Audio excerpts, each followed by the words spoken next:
Hello and welcome to another Heroes of Newerth Hero Spotlight, featuring Riptide, Lord of the Abyss.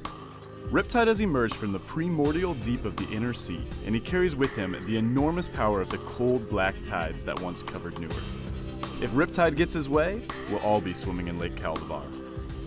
Riptide is a strength melee hero that excels at chasing and locking down opponents. With the ability to manipulate the weather, Riptide ensures that all battles are fought on his terms. Riptide's first ability, Watery Grave, blasts a single target with water, dealing magic damage and silencing them.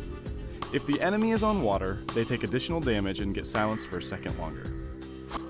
Undertow, Riptide's second ability, launches a massive tidal wave at the target location, dealing magic damage to enemies and leaving behind puddles that synergize with the rest of Riptide's abilities. Riptide's passive ability, In My Element, grants attack speed, movement speed, and attack damage as long as Riptide remains in water. The ability also grants Riptide invisibility as long as he stays on water and no enemy heroes are within 450 range.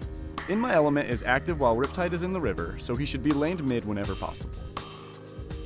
Riptide's ultimate ability, Perfect Storm, covers the entire map in water, allowing Riptide to receive the full benefits of all of his abilities.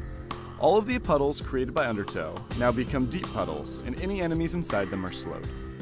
Riptide specializes in locking down single targets, and his items should reflect that.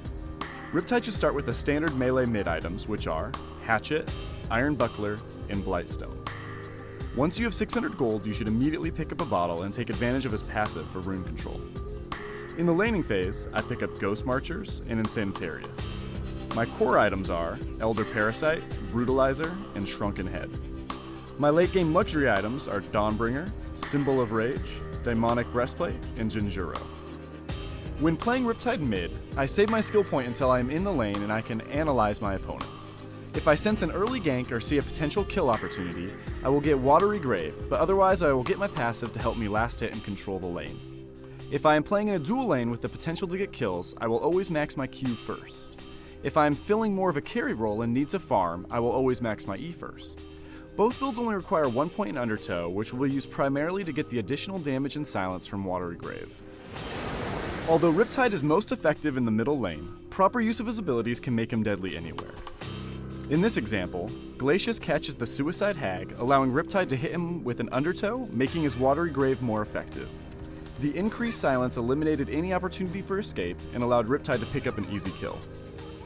After a skirmish in the enemy jungle, my teammates run away and head towards the river. With my increased movement speed in the river, I am able to cut the enemy off and quickly silence and eliminate the enemy blitz. Master of Arms gets locked down and killed quickly, while the rest of my teammates chase down the Drunken Master, finish him off, and give us a 3-0 exchange. When playing Riptide in the mid lane, always look for opportunities to capitalize on overextending enemies. In My Element grants a significant move speed bonus, and it's very easy to gank the side lanes before the enemy can react.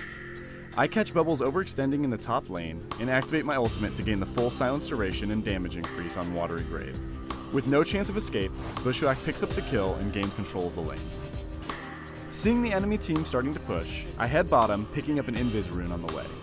Catching an opportunity to hit 3 enemies with Undertow, I initiate on the Pyromancer, silencing him and taking him out before the fight even begins. After a great ice imprisonment from Glacius to cancel the Elemental Void, we quickly kill the Tempest while the enemy Benzington takes out Devour and Fade with an amazing ultimate. I kill Benzington with my Watery Grave and eventually chase down and kill Soulstealer to get the quad kill. Thank you for watching another Heroes of Newerth Hero Spotlight, featuring Riptide, Lord of the Abyss.